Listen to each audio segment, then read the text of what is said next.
Agora, todos sabem que o Luffy não é forte o suficiente para vencer o governante do mundo, Imu Nerona. Porém, a verdade é que algo está prestes a acontecer em Elbaf e existe grandes chances que alguém muito importante venha ao resgate do bando. Diante disso, uma dúvida surge. Será que quando Imu for embora, o Luffy vai continuar a sua jornada? Ou será que teremos um novo arco de treinamento rápido?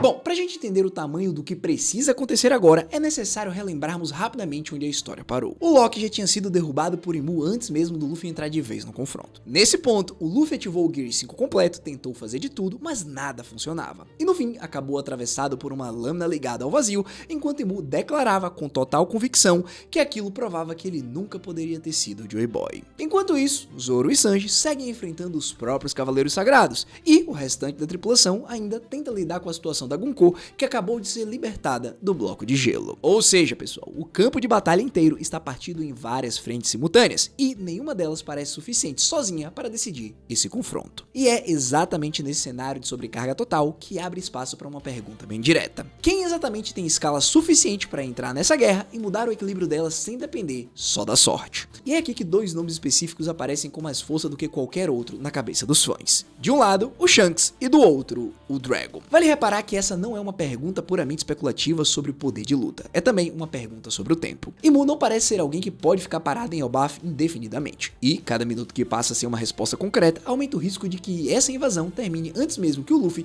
tenha qualquer chance real de se recuperar. Isso significa que quem quer que chegue precisa fazer duas coisas ao mesmo tempo. Primeiro, conter Imu o suficiente para garantir a sobrevivência de todo mundo ali, e segundo, abrir espaço narrativo para um treinamento que leve Luffy além do próprio limite. Pensando nisso, eu quero falar da nossa primeira possibilidade, o Imperador Shanks o Ruivo. Pessoal, o Shanks é sem dúvida o nome mais comentado quando o assunto é uma possível chegada a Salvador em Elbaf. Pra falar a verdade, não faz muito tempo desde que o Shanks saiu daquela ilha. Cronologicamente, poderíamos dizer que talvez tenha apenas 2 ou 3 dias depois da luta contra o Kid. Além disso, o Shanks tem tudo a ver com aquele país. Ele é respeitado pelos gigantes, carrega um dos maiores domínios de Haki já visto na obra, e já teve no passado aquele tipo de chegada capaz de encerrar sozinho o conflito que parecia impossível de acontecer. Ou seja, foi exatamente o que ele fez lá em Marineford. Enfim, só que existe um problema real embutido nessa teoria. O Shanks já declarou publicamente que também está atrás do One Piece, o que o transforma ao mesmo tempo em possível salvador e possível rival do Luffy dentro da mesma corrida. Isso não elimina a possibilidade dele aparecer, mas torna esse reencontro bem mais complicado emocionalmente do que uma simples chegada de um mentor generoso. Além disso, o Shanks sempre esteve focado em parar o Barba Negra por algum motivo, ou seja, talvez ele não tenha tempo para voltar para onde ele acabou de sair,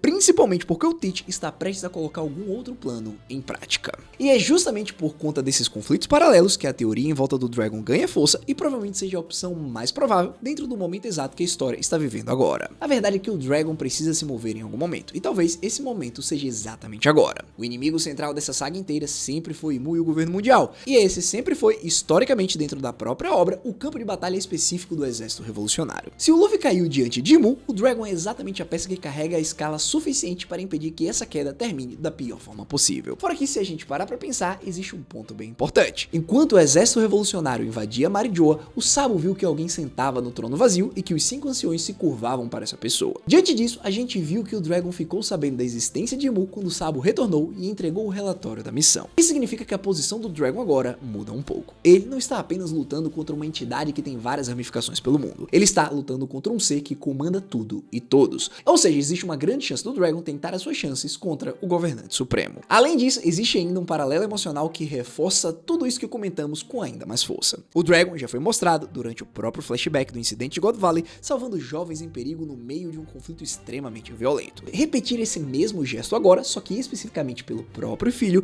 criaria exatamente o tipo de rima poética que o Oda gosta de utilizar dentro da construção narrativa da obra inteira. Por fim, outra coisa que faria o líder dos revolucionários ajudar seria que o próprio Imu declarou que precisa eliminar o Nika e o Nidhogg. Então, se essas duas criaturas são algo que podem causar danos ao governo, faz sentido que o Dragon ajude a mantê-los vivos. Afinal, qualquer pessoa ou arma que possa ser usada precisa ser descoberta e refinada. Só assim que os revolucionários podem acabar vencendo a guerra. Bom, vale reparar também no próprio silêncio que cerca o Dragon há anos dentro da obra. Ele é, sem dúvida, um dos personagens mais importantes e, ao mesmo tempo, mais subutilizados de toda a história, aparecendo em raríssimos momentos, sempre de forma indireta, quase como uma sombra que ronda a trama sem nunca se materializar de verdade. Esse tipo de ausência prolongada costuma funcionar dentro da lógica narrativa que o Oda constrói como um sinal de que uma entrada em grande escala está sendo cuidadosamente guardada para o momento certo. E dificilmente existiria um momento mais apropriado do que esse. O próprio filho dele derrotado, o governante do mundo finalmente exposto em campo aberto e uma guerra que deixou de ser apenas sobre um pirata específico para se tornar de vez sobre o destino do mundo inteiro. E aqui vale a pena explicar o porquê que a chegada do Dragon funciona tão bem dentro da lógica temática que a própria obra já vem construindo desde o ano. Se a fruta do Dragon realmente estiver ligada a algum elemento como vento, tempestade ou chuva, como boa parte da comunidade já especula antes, ele funcionaria como um contraponto natural e poético em relação ao próprio filho. O Luffy representando o Sol através da própria fruta de Nika e o Dragon representando outra divindade, os dois como forças da natureza reais se posicionando contra o domínio artificial que Mu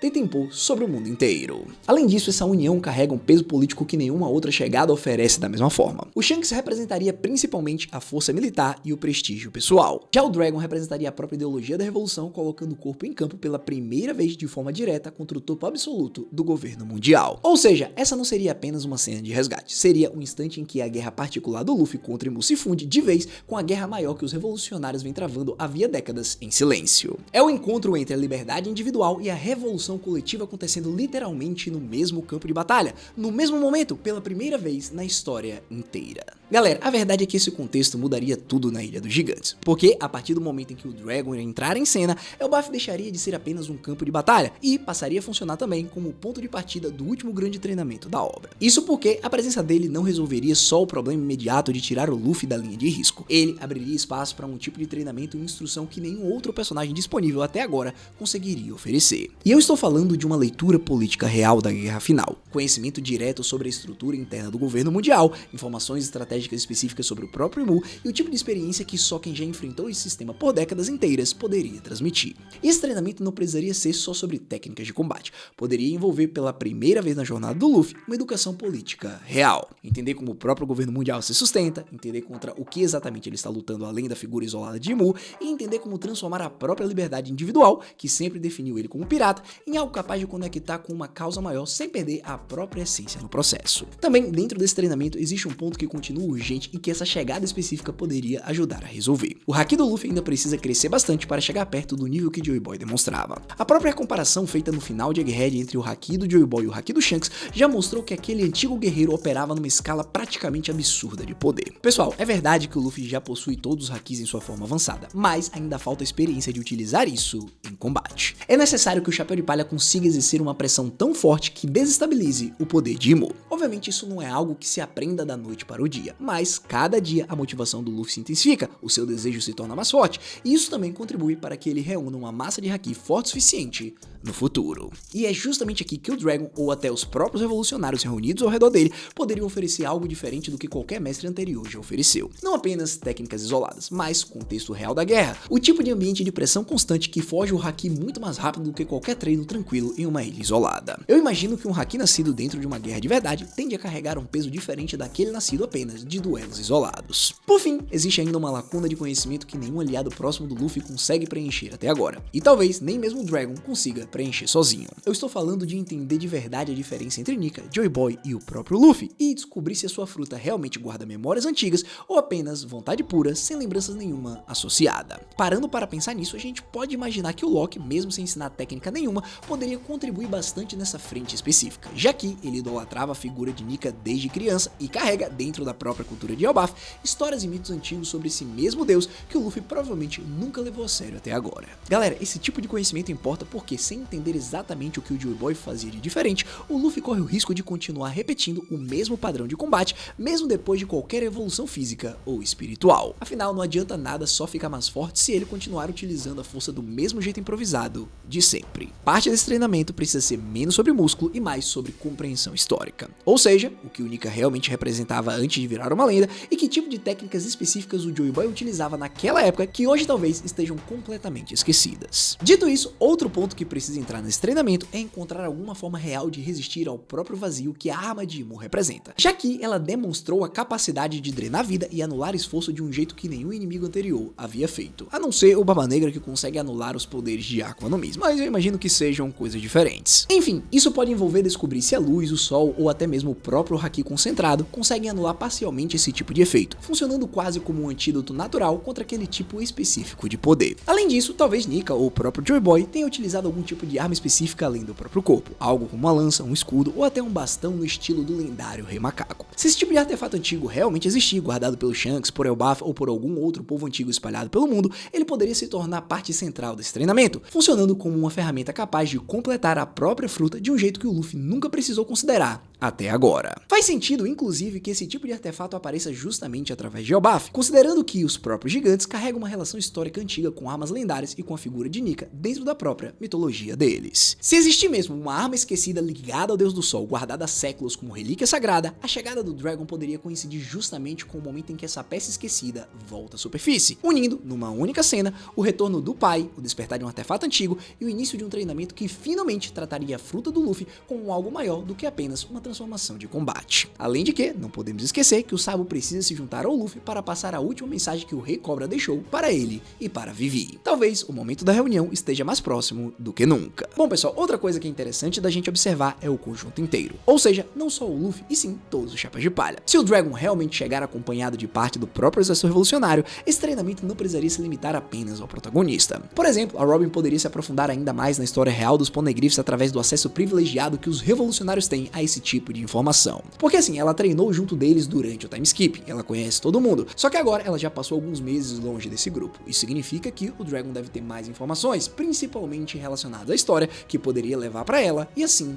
tudo se conecta. Além disso, outros personagens também teriam várias oportunidades. Por exemplo, o Jinbe poderia treinar ao lado do Haki, focando especificamente em defesa contra poderes da natureza divina. Por fim, cada membro restante da tripulação ganharia, dentro desse mesmo cenário, um caminho de evolução plausível. O Usopp aprendendo com os próprios gigantes ou com os revolucionários, o Frank recebendo upgrades ligados à tecnologia com a Lilith, a Nami desenvolvendo ainda mais a relação dela com os poderes climáticos, algo que combinaria perfeitamente com a própria fruta da chuva, caso ela realmente pertença ao Dragon. Isso tudo transformaria a derrota do Luffy em algo maior do que apenas um revés pessoal. Transformaria esse momento no gatilho para o último treinamento coletivo de toda a tripulação, unida pela primeira vez diretamente ao lado da própria estrutura revolucionária que sempre existiu nos bastidores da história. E pessoal, vocês precisam concordar que existe um valor narrativo específico em transformar esse momento num treinamento coletivo e não apenas individual. Porque até agora cada grande evolução dentro da obra costumava acontecer de forma isolada, com o Luffy treinando sozinho de um lado e o restante da tripulação se desenvolvendo em arcos separados, muitas vezes distantes geograficamente uns dos outros, como aconteceu por exemplo em Whole Cake, que metade da tripulação estava por lá e a outra estava em Wano. Ou seja, reunir todo mundo no mesmo espaço sob a mesma bandeira revolucionária permitiria mostrar pela primeira vez de forma tão direta como cada um desses personagens amadureceu ao longo da jornada inteira e como as histórias pessoais deles, que sempre estiveram entrelaçadas de longe com os revolucionários, finalmente convergem em um único ponto da trama. E por fim, essa união traria um peso emocional de um reencontro que a própria obra vem adiando desde o primeiro capítulo. O Luffy cresceu praticamente sem pai, criado pelo Garp e pela Dadan. Diferente do reencontro dele com o Shanks, que com certeza irá carregar uma memória afetiva e de gratidão direta, o encontro com o Dragon carregaria justamente o oposto. Estranhamento, curiosidade, misturada com o orgulho evidente de finalmente estar diante do homem que inspirou boa parte do próprio caminho revolucionário que a tripulação inteira acabou trilhando sem perceber. E é exatamente esse desconforto que tornaria a cena tão poderosa. Porque ela não seria construída em cima de um reencontro fácil e caloroso, seria construída em cima de duas pessoas extremamente parecidas em ideais, mas que escolheram caminhos diferentes. O Dragon provavelmente não chegaria como um pai tentando compensar o tempo perdido através do afeto explícito, chegaria do jeito que sempre agiu, com um propósito maior em mente, tratando aquele resgate como parte de uma causa muito mais ampla do que apenas a própria família. E é justamente esse contraste entre o que o Luffy talvez deseje emocionalmente e o que o Dragon realmente entregaria na prática que poderia gerar uma das cenas mais complexas de toda a saga final, muito além de qualquer combate físico que aconteça ao redor dos dois. E aí pessoal, quando você reúne tudo o que tá acontecendo, a gente entende que a possibilidade de uma intervenção externa é muito plausível. O Loki e o Luffy aparentemente já estão fora de combate e as únicas pessoas que realmente podem fazer algo é o Shanks e o Dragon. Independente de quem apareça, isso também resolve o problema da diferença de poder entre o Luffy e o Imu, porque ao lado dessa pessoa, o Luffy poderia iniciar o seu arco de treinamento para compreender a sua fruta e evoluir o seu Haki. No fim, se o Dragon realmente vier ao resgate do filho, esse acontecimento uniria pela primeira vez de forma concreta a liberdade individual que sempre definiu o Luffy com a revolução coletiva que sempre definiu o próprio pai dele. E, diante dessa situação, nesse momento, nós finalmente poderíamos ver um prólogo do verdadeiro amanhecer do mundo. Bom, pessoal, agora com vocês. Vocês acreditam que o Dragon realmente vai aparecer em Elbaf antes do fim desse arco? Você acha que essa união entre pai e filho deveria vir acompanhada dos revolucionários inteiros? Ou prefere um reencontro mais pessoal só que entre os dois? E sendo bem direto, o que você acha que mais pesa nessa reta final? O hack do Joy Boy ou o verdadeiro despertar? No fim, se chegou até aqui, só peço duas coisas. Se inscreve no canal e deixa o like. E se você quiser entender um pouco mais como que pode ser o despertar de um Gear 6, clica nesse vídeo que tá aparecendo na sua tela.